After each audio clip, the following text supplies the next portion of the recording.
Hello, DeMatha Nation. My name is Ben Fleri, class of 2011, and current staff member here at DeMatha. Over the past few months, we've interviewed several notable stags, not just as a way to showcase the various successes from the school, but also to give a chance to keep the DeMatha community connected and engaged throughout the pandemic. I'm joined today by fellow staff member Connor Glowacki, who will be helping me conduct these interviews with our special guests. We are joined today by Culinary alums Matt Krimm, class of 1988, Melvin Hines Jr., class of 89, and Joseph Gardella, DeMatha, class of 96. So Matt Krimm is the owner of DC's Cinder Barbecue, which is located in the heart of Petworth in DC. It's on the main drag of Upshur Street between Georgia Avenue and 8th Street. Cinder Barbecue opened in April 2019, and it's a delicious smokehouse and whiskey bar, which focuses on high quality barbecue and has a different array of whiskeys and bourbons available as well. Some of their specialties include dry rub brisket, pulled pork, smoked salmon, along with their signature sides of mac and cheese and baked beans. In addition, Matt started the Pat Krimm Scholarship here at DeMatha and has generally supported the hockey program and other areas of the school over the years. Matt's father, Pat, actually started the hockey program here at DeMatha in 1987. Our next guest, Melvin Hines Jr., is a partner and chief financial officer at the Chappelle Group Corporation. It's a performance improvement firm in the healthcare finance and revenue cycle management sector. In addition, Melvin is the restaurator of DCity Smokehouse. Outside of work, Melvin supports local entrepreneurs through mentoring programs in addition, and is the owner and operator of the Southeast Restaurant Group. Melvin led the growth and expansion of both Revive Events and Catering and DCity Smokehouse into an award-winning, self-sufficient company. DCity Smokehouse opened in 2013 and can be found on Florida Avenue in Northwest DC. Our third and final guest is Joseph Gardella, owner of Joe Benny's Focacceria, located on South High Street in the heart of Little Italy in Baltimore. Joseph is a first-generation Italian-American whose authentic Italian restaurant specializes in focaccia, which is Sicilian-style pizza, and the ever-popular best balls on the block, which is in reference to his meatballs that customers are obsessed with. In addition, Joe Benny offers a variety of sandwiches, salads, cured meats and cheeses, and a variety of antipasti and specialty homemade cream puff dessert, as well as a plethora of Sicilian wines and alcohol to go. In 2018, Time Magazine rated Joe Benny's as the best pizza in Maryland, and he was also ranked number 62 on Yelp's top 100 places to eat in the U.S., and that was the only restaurant in Maryland to achieve this recognition. Joe attributes his love for Italian food and for cooking for his many summers spent on the outskirts of our town, Fiume, which is a small province in Sicily, Italy, where his family is from. So with that being said, we'd like to introduce our three guests. So good afternoon, and thank you everyone for joining us today. I hope everyone is doing well and making it through safely in this pandemic. So I'll ask, the first question. So we'll go around. I'll ask Joey first, and then we can go to Matt and then Melvin. But my first question to you, Joey. So, what inspired you to get into the restaurant business? And then maybe if you kind of talk about how Joe Benny's sort of came about. Sure. You're okay with audio, right? I hope. Okay, good, yeah. Cool. Yeah. So, well, you said it right off the bat. In first generation, everyone in the family was born in Sicily. So as a rite of birth, you grow up in a circle of food. I can't change the oil in my car to save my life, but I can make a pretty darn good tomato sauce. So we've always been around food. So obviously, you start to, if you have an entrepreneurial spirit, you look at what you can do and how you can turn it into a business. And I knew from a very young age I wanted to work for myself. I wasn't exactly a boss's dream come true, so I always wanted to kind of do my own thing, and I wanted to incorporate food, and so that's how Joe Benny's happened. I grew up in Sicily. Every summer, my mom would kind of ship me off, and so I was always surrounded by food. And over there, it's seafood, pizza, and focaccia in our little nest of Sicily. And so I grew up with focaccia pizza, which is a Sicilian-style recipe to that region, Messina. And so I kind of would always come back to America, and I couldn't find this type of pizza. So I figured, hey, why not try to make it and sell it to the masses? That 8 years later, I'm here talking about it. So Joe Benny's came to fruition. We've been 7 years strong now. And yeah, that's pretty much it. It was just a way to kind of have an outlet for a cuisine that I grew up with that was very true and dear to my heart and my family. And so we did that. We did Sicilian. We found a place that had a bar. In my years in this business, I found out quickly that if you're not selling alcohol, you have to rely on food sales. So I have a very small place.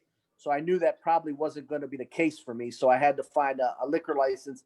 And the place in Little Italy that I found did have a liquor license. So we ran with it. And Joe Benny's was born. Thanks, Joey. Matt, you want to go ahead? Cinder came about because I live in Petworth, and the restaurant that was there, my girlfriend and I would go to a couple times a month. I heard it was closing. I had a long-standing relationship with our pit master, Bill. Brought him in and said, hey, why don't we do barbecue and a whiskey bar here? It's a cool neighborhood. It's cool. So the spot was perfect. So his background was 16 years of catering. So convinced him to come in and work his butt off daily instead of just piecemealing an event here and there. Build a whiskey collection, open the bar, and got through the first year pretty well. And then, COVID hit and we had to figure out what to do differently. And thankfully, we've done it, and along with the other guys here, are still open and surviving. So that's how it came to be. It was the need for the neighborhood from a place that we used to go and hang out. Awesome. Thank you, Matt. Melvin, you can go ahead. Sure. Can you hear me okay? Yep. Okay. So I guess the inspiration behind D City, it really came about, I guess, indirectly. Working with, going to undergrad with one of my partners.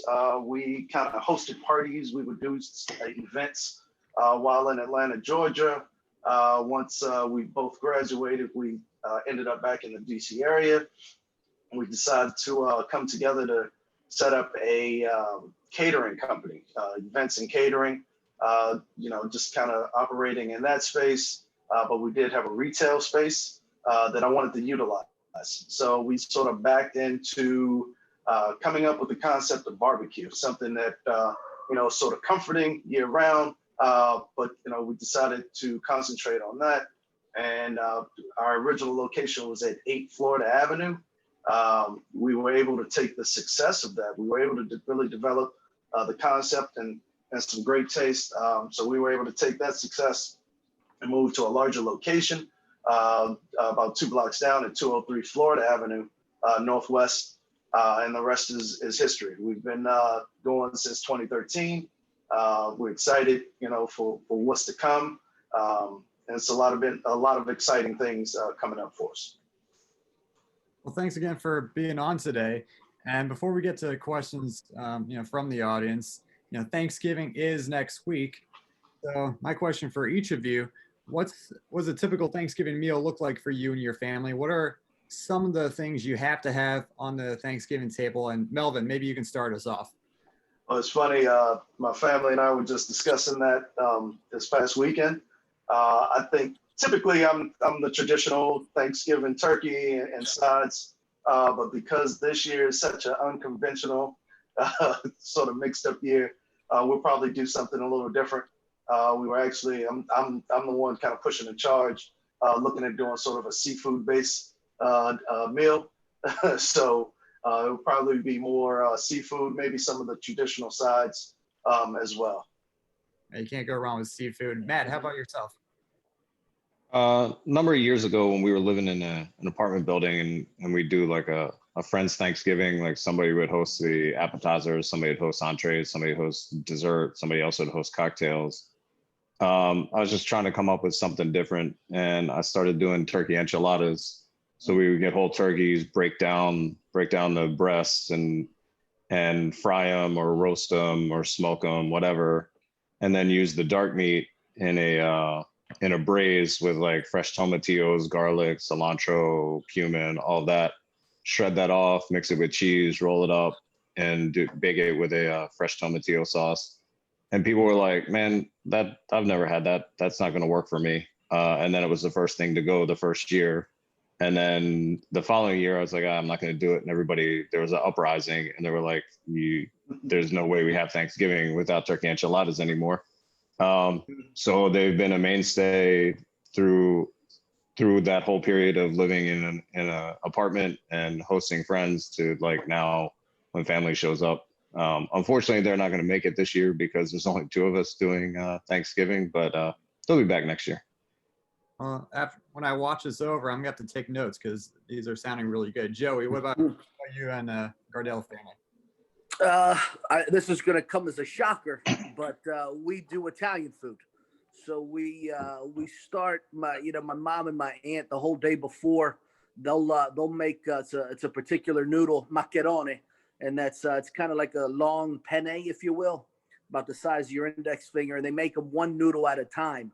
And so obviously the crowd's not as big this year, so they won't spend the whole day making pasta, but they'll spend a few hours the day before.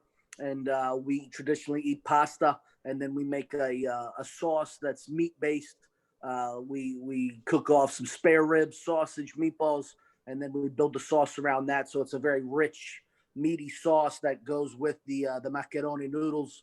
Man, look, our spread looks like a cover of a Bon Appetit magazine, man. There's so much food. It's so ridiculous, but it's definitely an Italian base. We do a lot of meats, sauces. We do a lot of vegetables, the slow roasted vegetables. And then at the end of the meal, the turkey will probably make an appearance at that point. Everyone's too stuffed. So we just kind of dish the turkey out just to say, hey, we did turkey. But I love the turkey, but it's not a traditional Italian thing. So yeah, that's the core of the meal is a nice, hearty, slow cooked, prepared, takes 2 days to make meal. That's what it's like in our house. Awesome. Thanks, Joey. So we'd like to now open the questions to the audience. So how this works, we've already gotten a few questions, but if you could maybe direct your question to a certain guest. So if you want to ask Joey a question, or ask Matt a question, or ask Melvin a question, just kind of put that in the chat, and then we'll go from there. So the first question, I guess I'll start with you, Joey, is from George Sheenis. So he's a class of 2010, I believe, and he says, how has each restaurant, or I guess specifically yours, adapted to ensuring their to-go food meets the standards found in traditional sit-down dining? Yeah, that's been really hard. I mean, we had to totally redesign the menu. This COVID is messing everything up, obviously. So one thing we did, we're a focacceria, so we do Sicilian-style pizza. So one thing what I've offered now, I've incorporated into the menu, is I offer customers a discounted rate for half-baked focaccia. There's nothing, I kind of hate carry-out, I'll be honest with you. The food we make is kind of meant to be eaten 5 minutes after it comes out of the oven. I mean, that's just how it is. So now what we do is we undercook the focaccia just 10 minutes or so. Folks take it, go home. We have detailed instructions now on how they can finish the focaccia at home. The salads, the sandwiches, the small plates, that kind of stuff, they travel well, so that we haven't had to change there. But I'm pumping out 100 focaccias a night, so we've had to change that. And for that sacrifice, we discount it for customers as well. So those two factors have helped us kept streamlining our food. It's still going. Obviously, we're still down 50% because we made a lot of money at the bar. In this business, I like to joke, but it's true. My food pays 50% of my my bills, and then the other half was the bar. So without that, we've adapted. We also sell cocktails now in mason jars. We do big batches of sangria, margaritas. We find ways to adapt. But in terms of the food, that's how we've offered a discount now, and we undercook it. We call it half bake, and give them the option to finish it home. So that's helped us a lot. That's great, Joe. Thank you. Matt, what about yourself and Cinder Barbecue? We cut. Initially, when it happened, we cut entrees out and just did sandwiches. We found that like slicing brisket just dried out too much by the time people got it home.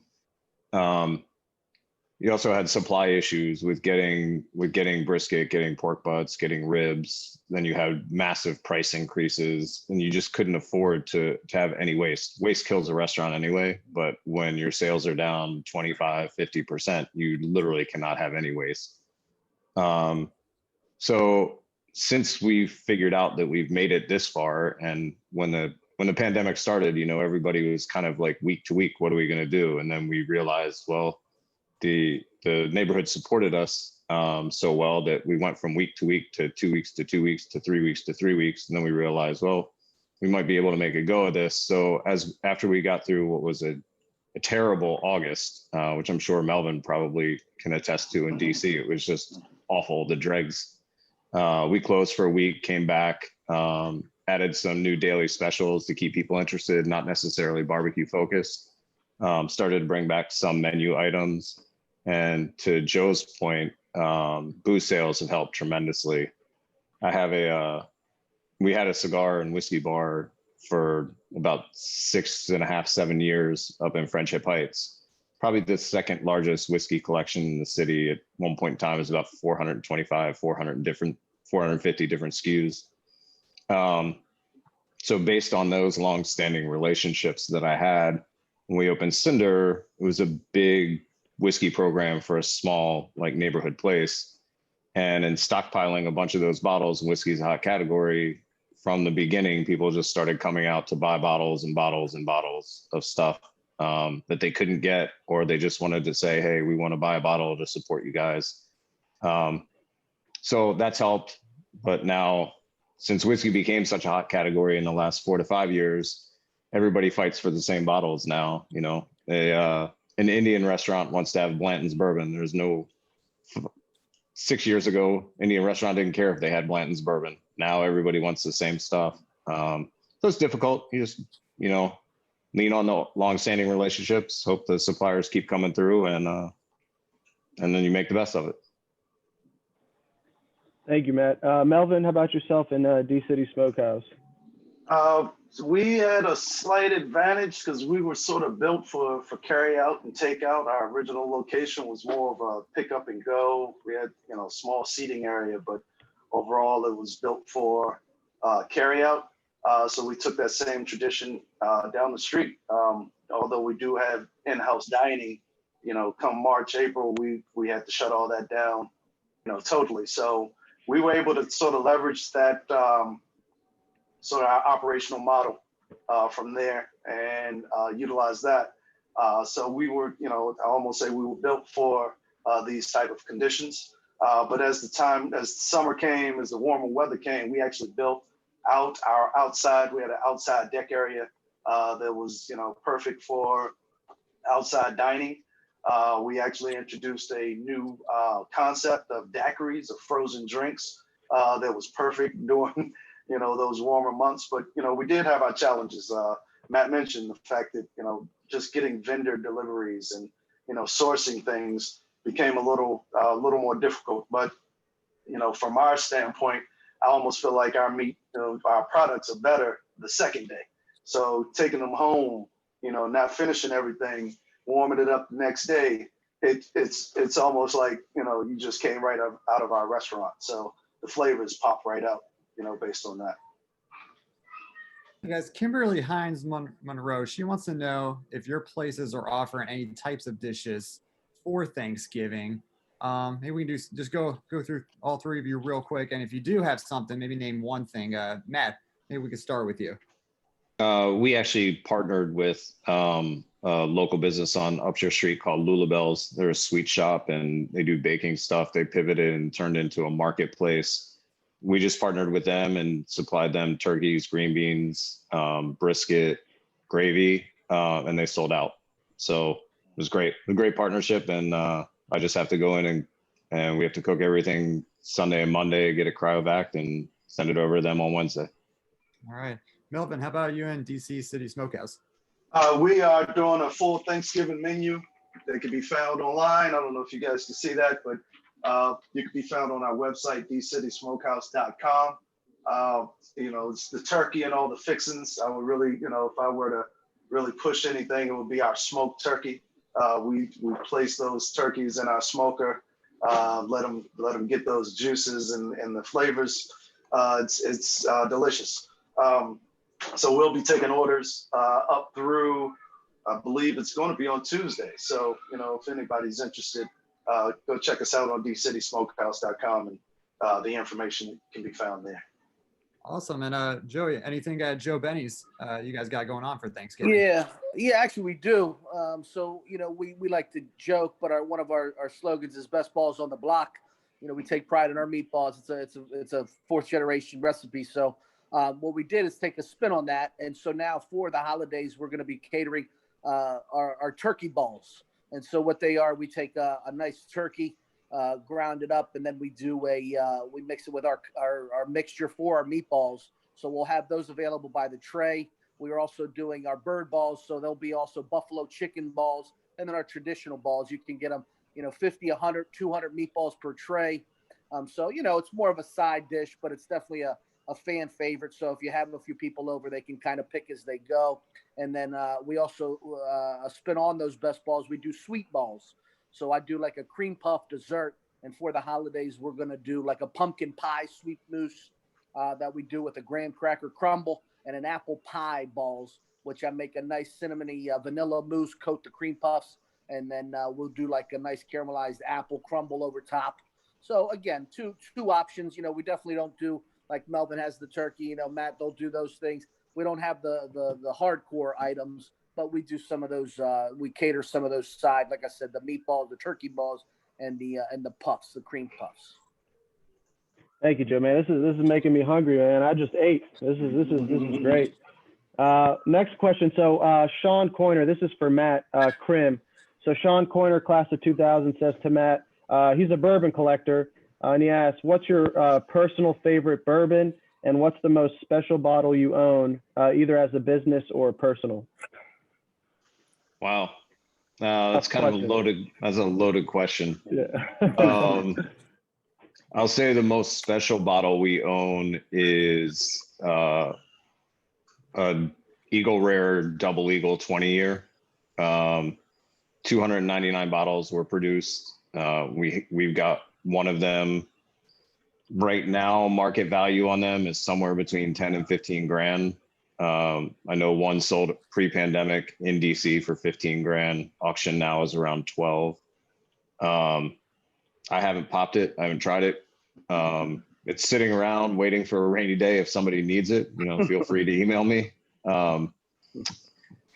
My favorite right now is actually something that's not available on the market as an everyday drinker. It's from Four Roses. It's their small batch select, 104 proof, which is a little bit higher proof than their regular small batch. Hopefully it comes to DC within the next 2 years.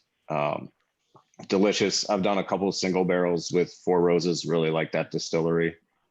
In terms of rye, I would say the best rye that I have ever had, and I still have one bottle of it, is the Booker's 13-year rye. It's called Booker's Big Time Batch. Phenomenal stuff. As an everyday rye, something that's like not really well known is Minor Case. It's done by a 7th or 8th generation beam at a Limestone Branch distillery, finished in PX sherry cask. So it rounds out a little sweetness to counteract that dryness of the rye, and super affordable. I think we sell that for 45 or 50 bucks at the restaurant for a bottle. I just think given how crazy pricing has gotten on the secondary market, and we have a ton of very collectible, sought after whiskeys that we sell by the bottle. But I've started to pop bottles and sell them by an ounce or 2 ounce pour at the window. One, you miss the interaction and the service element when you just do takeout. We never reopened inside. We just didn't feel comfortable with putting staff in that predicament with how we were set up. We have windows that open to the street. And I wanted people to be able to come up and try a Van Winkle 12, right? We charge 25 bucks for a pour of Van Winkle 12, as opposed to you go to the secondary market and you're paying $700 to $800 for a bottle. people appreciate it. It also allows the bartenders to give a level of service, pour it into a glass jar, a glass bottle, label it, hand it to the customer, and hopefully the customer tips an extra $4 or $5 to the bartenders. It helps make them a couple extra dollars. So we did that to provide a level of service, number one, the opportunity for people, my staff, to make a couple extra dollars, and also the suppliers appreciate when those bottles go into people's hands and they get to drink it. Like the Van Winkles make that stuff to be drank. They don't really like to see Instagram pictures of bottles sitting on somebody's shelf and trying to make everybody else jealous. So I look at it as trying to bring it back, and allowing people to try stuff and wanting and really encouraging that, as opposed to just selling a bottle and it ends up on somebody's shelf. I got a question from Pam Skinner, parent of Ben Skinner, class of 2015. It's a barbecue question. We're going to direct this one to Melvin. So Melvin, Pam's wondering, for barbecues, the most delicious barbecue more a result of managing the cooking of the meat in the fire, or coals in a pit, or the sauce or the marinade of the meat? How, what gets the most attention when making barbecue? I would say it's the first two. Sauces we feel like is a compliment. And typically you don't necessarily need the sauce, but as far as the fire, the timing, the coals, the wood and wood chips that the different flavors of wood, all of that comes into sort of that low and slow process of cooking the meat, spending the right time, letting it spend the right amount of time in the smoker, and making sure when we bring it out, it's not only kept well, but it's served well. Cutting the brisket in a certain type of way brings out the flavors a little bit more. So it's a process. It's an entire process, though, in terms of the timing, the temperature, as well as what you're using to heat the meat with. Gotcha. Next question for Joe Gardella from Danny Connor. This is a two-part question here. He goes, how many meatballs have you served since opening? And then what was the record for the fastest Mr. Messier bus trip from the radio station parking lot to the Hyattsville Metro Station and back? I don't know what he's talking about. What are you talking about? It was record time. Whatever it was something that'll never be matched. In terms of the meatballs, pre-COVID, I mean, we're a meatball shop. So if I'm not pumping out meatballs, on a pre-COVID Saturday night, I was pumping out 400 meatballs a night. I mean, we were really slamming them, man. I mean, nowadays it's half, if that. But yeah, man, back in the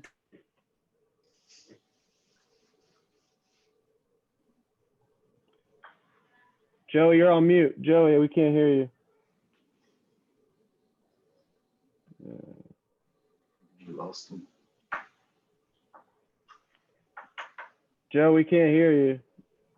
Oh, dang. All right. My man was record time, man. Good. Next question. So for Bobby Hill, class of 1988, this is to Matt. He says, what will your spot look like when we get through this? Will the look or feel change? His curiosity with all dining moving forward. No one expects to simply return to pre-COVID life. So what will your spot look like when we get through this, and will the look or feel change for Matt?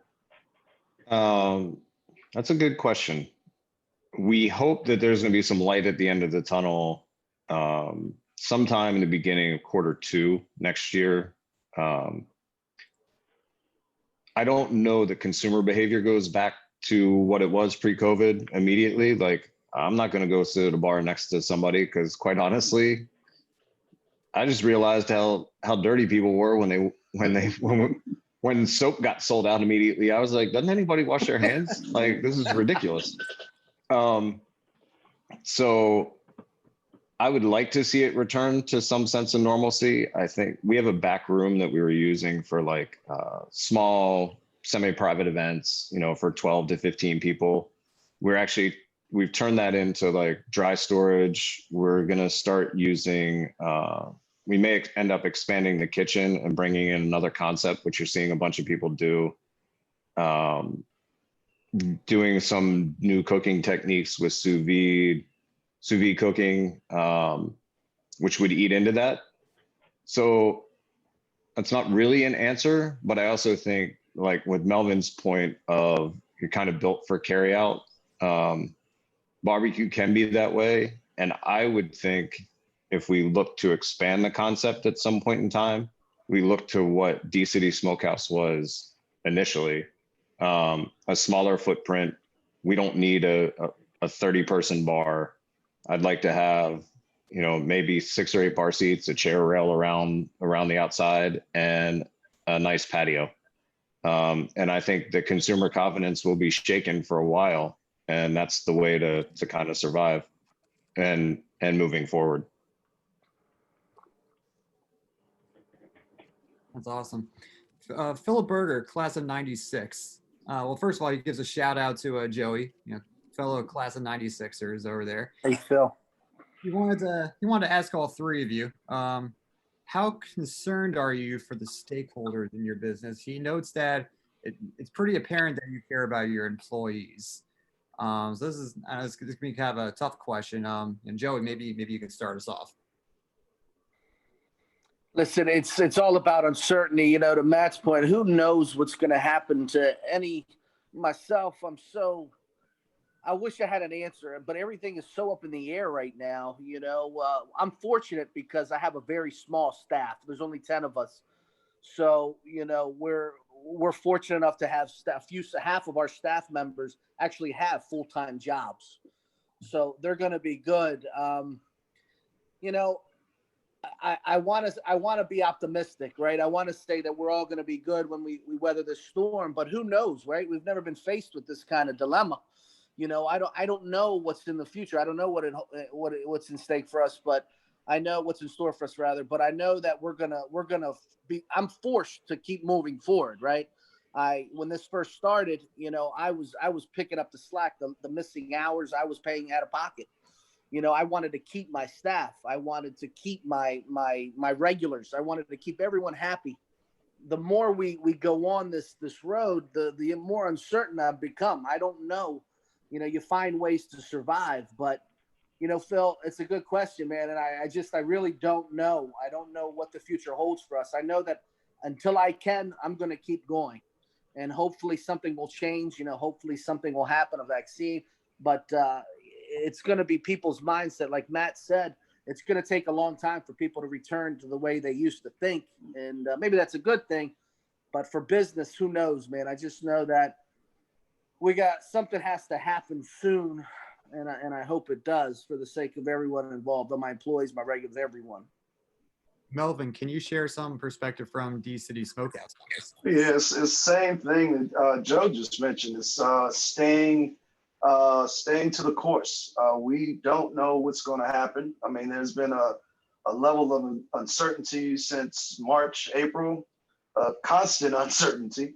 But recognizing that, you know, there are a lot of people that depend on us in terms of the jobs that they have, being able to come in and work into a safe environment, them going back with their families, bringing a safe environment.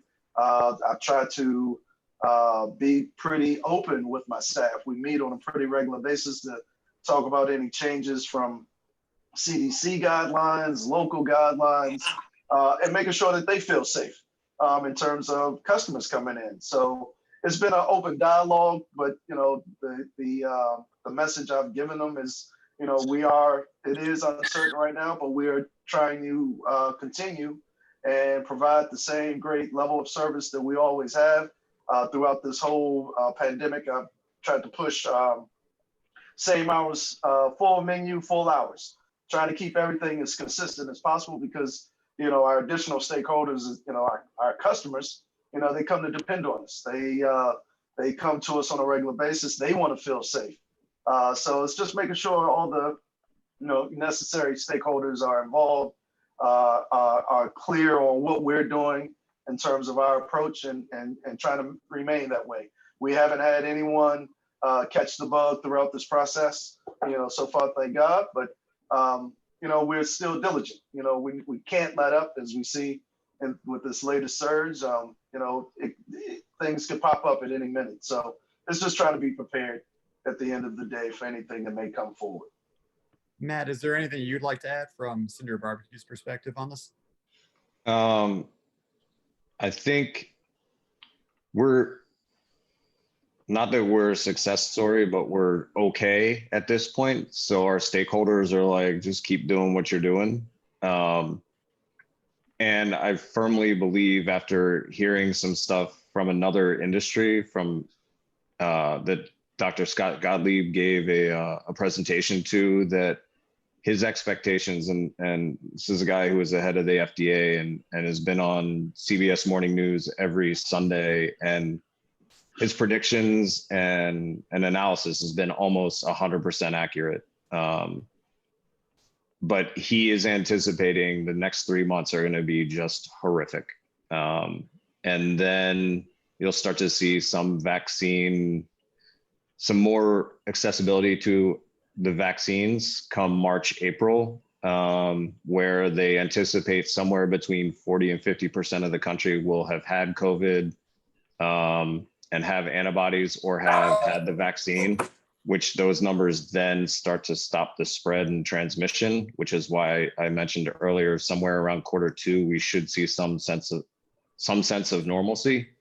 I think we can make it that long. When I referenced earlier, we were, you go week to week, then 2 weeks to 2 weeks.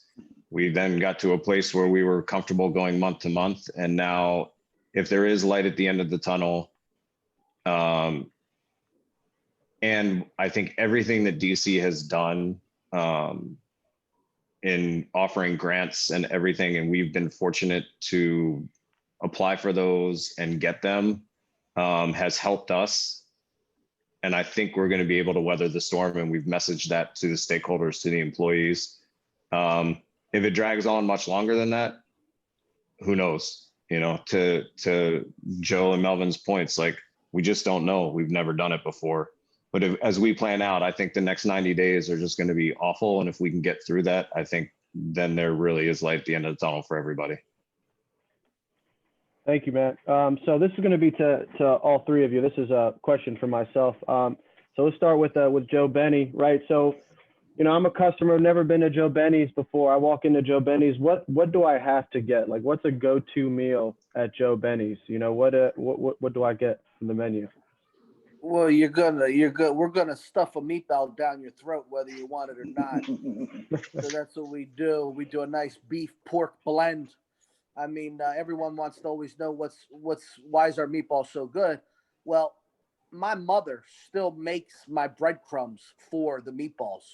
So when I say lots of love, it's a Sunday afternoon. My mom has a dining room table where she picks the parsley off the leaf one by one. It takes her like 4 hours. And, obviously I can do that, but my mom wants to do that. And she's really damn good at it. And so you're going to have a meatball. You're going to have one of the best meatballs you've ever had in your life. And I can say that because you can't see a full body picture of me right now, but I'm a big dude and I've had a lot of meatballs. And I pride myself on our meatballs. And then you're going to have some delicious Sicilian, light, airy, crispy on the bottom, nice and fluffy, family recipe focaccia Sicilian style pizza. That's what you're going to eat. And you're going to finish it with some delicious cream puffs. Like that, Joey. Matt, what about you? What can I find at Cinder? Bill, our pitmaster, like I said, had 16 years of catering experience, did the beef school at Texas A&M. So he's super proud of his brisket, traditional salt and pepper rub, smoked for about 12 and a half hours. Like Melvin said, sauces are an accompaniment. If you want sauce, sure, get it. But when you do it right, that's it. And then the other non-barbecue thing that people have said is legitimately one of the best things in the city is one of our cooks created a chili de arbol glazed pork belly sandwich. That's a special on Wednesdays. Lights out. I think those two things are all you need. Awesome. Melvin, what about yourself? Oh, wow. Let's see. The Washington Post has named one of our sandwiches, the meaty Parma, is best sandwich probably about 4 or 5 years ago. Brussels sprouts, again named best side dish in the Washington Post a couple of years ago. Overall, we smoke meat, brisket, ribs, pulled pork. All of those, we've been noted as doing well. Our wings, I'll put our wings up against anybody in the city. And we just introduced beef and pork shorties that we've been getting some rave reviews on. But overall, we smoke meat. So, come on in, taste anything, love to hear the feedback. Hey, so I'd like to rewind a little bit. Obviously, all three of you are DeMatha alums. Let's go back to the times when you were a student at DeMatha, and just kind of briefly describe your time, how you have enjoyed, or those 4 years. Melvin, maybe we can start with you. Wow, for DeMatha formed who I am today. I will honestly say that. I went to school pretty much away from my neighborhood, but I made lifelong friends. I have friends that are on this call today that have been with me through the thick and thin, and that's actually helped support me to make decisions that I've made in my life today. I was followed up by my nephews. My nephews actually attended DeMatha and graduated as well, and on to doing great things. So I just think overall there's a foundation. The school was great. I made great friends, met people from various parts of the city, of the DMV, that to this day I can still count on. So to me, that was the formative, the years that really counted. Joey, how about you? Yeah, wow. That's a loaded question, man. It served as a great foundation for life, man. I grew up in Chillum in PG County. And, that was always the goal, was to get to DeMatha. And it was kind of part of me would always think, why? There's so many schools. I grew up near Northwestern and Parkdale, and I could have easily gone to those. But after, you get into DeMatha and you see what it's all about, why it's an easy decision. And I know why my mother, single mom, worked 2 jobs to send me there, because it's a place you can proudly call home. I mean, the friendships you make, yeah, that's one thing. And the lessons you learn, the professors. I mean, I could still remember Smitty, throwing a math book against the wall and telling me to stop being stupid, which nowadays in class, you can't really get away with doing that. But damn, was that a common sense life lesson that you just can't do stupid things sometimes. And you bring that into real life. So, yeah, man, it was the common sense lessons you learn, and obviously the studies, the Macheskis, Mr. Carroll, Buck Offit. I mean, God, I could go on and on, man. Shafali, that was just a magical 4 years of my life, and a lesson that I'll carry with me forever. Matt, how about you and your time at DeMatha? Quite honestly, being 50, I forgot how I even ended up there. Just one of those things, you get old. So I remember going there, and it was back then, as Melvin can attest to, the year after. It was an athletic school. It was a machine. Academics were pretty secondary, let's be honest. Pretty sure there are no administration on this call, I hope. And it was all about the athletes and having fun. Like our class, 88, probably still is the closest class around in terms of keeping in touch with everybody, supporting the school, all of that.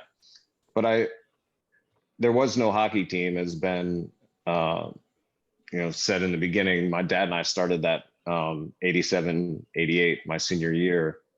And so I played golf and tennis and just had a great time. Thankful that 88 has stayed so close.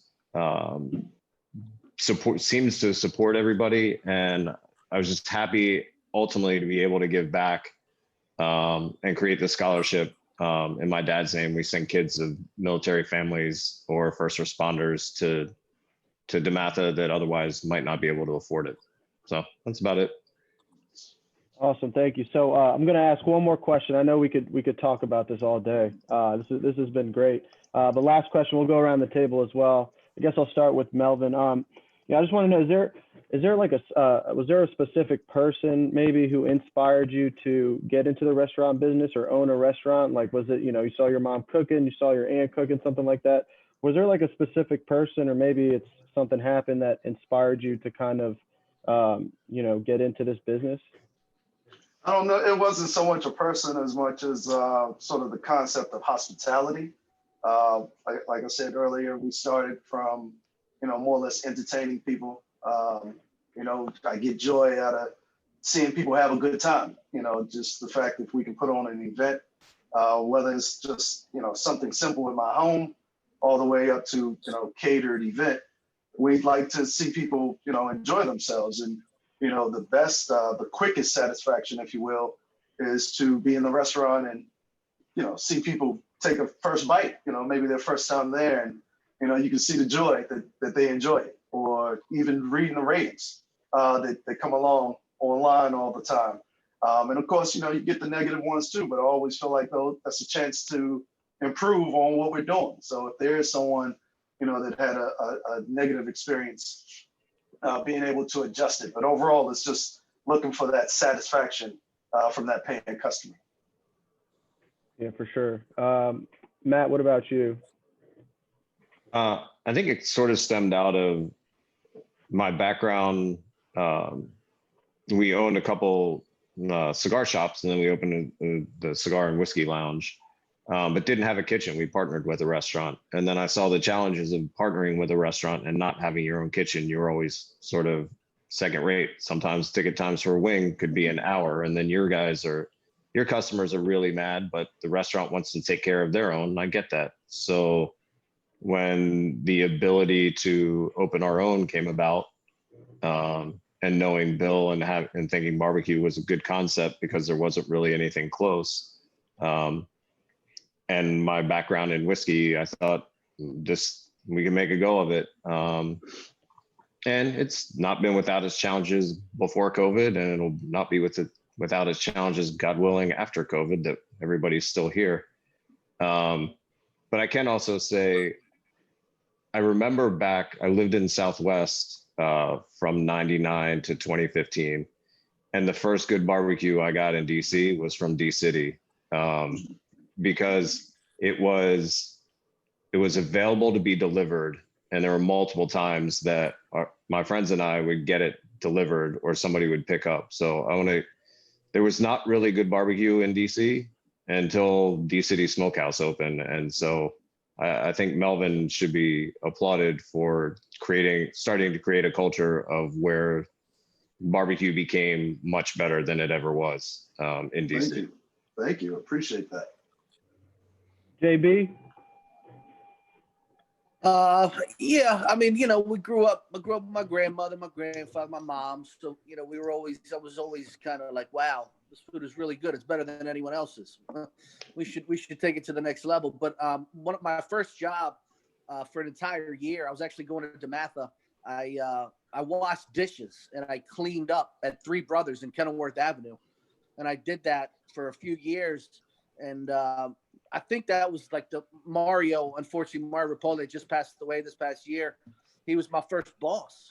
And the guy worked harder than anyone I had ever seen in my life. I mean, the guy was there, the first one to open the door, and he was the last person to leave at night. I mean, he did 14-hour days, and he was a millionaire. I mean, the guy was loaded, but he worked so hard. He was so passionate. And so since I had the kind of like the background in the family. I mean, we cooked, and anything we didn't buy at a store, we grew in the backyard. My grandfather, one time I counted, he grew 39 things in the backyard. And that's not including parsley and, basil like everyone does. I mean, the guys, they were very resourceful. So I kind of took influences from that at home, from Mario. I knew that small business was what I wanted to do. And to add to Melvin's point, there's nothing better than someone, on the way out telling me that they had the best meatball or the best sauce they've ever had in their life. I mean, that's, you know, if you're doing it for another reason, you're in the wrong business, because there's long hours, man. It's a very stressful business. And Mario Rapoli had 3 brothers. When I opened Joe Benny's, I reached out to him and he helped me set up my space. And I'll never forget when I told him what I was doing, he looked at me so serious, man. And he said, "Are you sure you want to do this? Don't you want to get like a regular job?" I said, "I want to give it a shot. I've been doing it my whole life." He goes, "All right, but if there's any advice I can give you, don't do it." And I did not follow his advice. I did it, thank God, because it has been very rewarding, very, you know, in more ways than one. You know what I mean? It's something I wouldn't do anything else. So that's where the influence came from. Thank you, Joey. So just want to say, right, that'll conclude our afternoon, but just thank you so much to Joey, Matt, Krimm, Melvin Hines for joining us today. And thank you, everyone, the audience, for your terrific questions. You know, it was a real pleasure getting to chat with all you guys, talking about food, which is always awesome as we get into Thanksgiving here and listening to your guys' stories. You know, this goes without saying, but please, right, go and support your local businesses, man. Make sure to especially check out these 3 restaurants: D City Smokehouse, Joe Benny's, Cinder Barbecue. You know, I know you won't be disappointed. So please go and support your businesses. You know, I hope everyone has a wonderful, safe Thanksgiving. You know, Joey, Matt, Melvin, if you guys are ever, you know, near DeMatha, where I see Matt every now and then, you know, please stop by. We'd love to have you on campus here. You know, but until then, right, stay safe. Kind of my last, I got to do this, right? I'm in the advancement office. My last little PR. Please, right, consider supporting the Fund for DeMatha. It went out in the mail in October. It's critical for our school and our ongoing mission. So you can go to DeMatha.com or DeMatha.org, excuse me, or go by mail as well. So again, right, just a little PR there. But thank you for everyone, and I hope everyone has a great Thanksgiving and stay safe. Thanks, guys, so much. Thanks, Thank you. everybody. Thanks for Thank having us. you. Guys. Have a good one. All right, take it easy.